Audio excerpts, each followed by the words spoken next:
Бейнеролик Brixbet компаниясының қолдауымен түсірілген жоғары коэффициенттер, жедел төлемдер, оперативті қызмет және әрине жандос промокодымен 100% бонустар сіздерді төмендегі сілтемеде күтеді.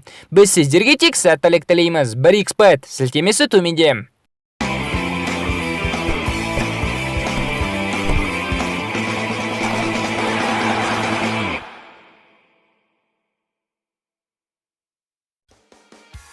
Жиырмасыншы қыркүйекте Астана футбол клубы ұлы Олд Траффорд алаңында Манчестер Юнайтедқа қарсы Еуропа лигасындағы осы маусымдағы алғашқы ойынын өткізеді. Жауапты ойын 28 қарашада Астана арена алаңында өтеді. Ұлы гранттарға қарсы ойындар отандық футболдың дамуына үлкен үлес қосары сөзсіз. Еліміздің футболшылары намысты қолдан бермейді деген үміттеміз. Осы орайда елордалық клубтың тарихындағы үздік 5 ойынды еске алып көрмекпіз. Арнамызға жазылып, қоңырау түймешесін басуды ұмытпаңыздар. Ал біз бастаймыз. 2015 жылы Астана Чемпиондар Лигасының топтық кезеңіне жолдамалы барша қазақ елін бір қуанышқа бөледі. Айналымның 5-ші тур аясындағы португалиялық Бенфикаға қарсы ойында елордалықтар лайықты футбол көрсетті. 19-ші минутте Патрик Твумаси есепті ашса, 31-ші минутте Аничич есепті екеселейді.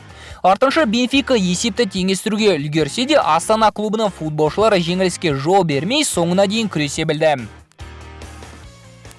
4-ші орын 2018 жылғы Қазақстан суперкубогының финалдық ойыны. Астана арена алаңында өткен финалдық кездесу алаң қожайындарының пайдасына 3-0 есебімен аяқталады. Елордалықтар Владимир Плотниковтың қақпасына еш жауапсыз 3 гол соғып, тарихтағы 3-ші суперкубок жүлдесін жеңіп алады. Рейтингтің үштігіне 2016 жылғы Еуропа лигасының топтық кезең аясындағы Астана мен Маккаби арасындағы елордалықтардың үлкен жеңісімен аяқталған ойын жайғасады. Патрик Твумаси мен Жуниор Кабананга дубль авторлары атанса, Астана 4 жауапсыз голдың арқасында ауадай қажет 3 ұпайға қол жеткізеді. Екінші орын әрине Селтикқа қарсы кездесу. 2017 жылғы Чемпиондар Лигасының плей-офф кезең аясындағы ойында Станимир Стойловтың жігіттері Шотландиядан келген футболшылармен соғылған голдармен атысып, нәтижесінде 4-3 есебімен басып озады. 26-шы минутте Селтик футболшылары өз қақпаларына автогол жіберсе, 7 минут өте есепті теңестіреді. 48-ші минутте Серікжан Можықов гол соқса, 1 минут өтпей жатып Патрик Твумаси дубль автор атанады. Селтик футболшылары жауап ретінде 2 гол соққанымен бұл есепті теңестіруге жеткіліксіз болады.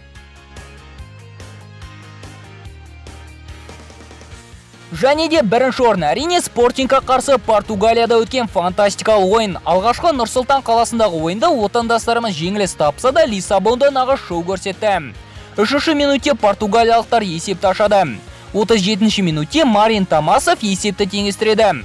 Бруно Фернандештің голдарының арқасында Спортинг жеңіс қолда деп сәл босаңсып еді, Патрик Твумаси мен Дмитрий Шамко өз мүмкіндіктерін мүлт жібермеді. Ал сіздердің ойларыңыз бойынша Астананың ең үздік ойыны қандай? Пікірлеріңізді комментарияға жазуды ұмытпаңыздар. Астана мен ИМИ арасындағы баршамыз тағатсыз күтіп жүрген ойынның нақты есебін болжап көріңіз. Дұрыс тапқан тіркелушілерімізді матчтен кейінгі бейнероликтерде көрсететін боламыз.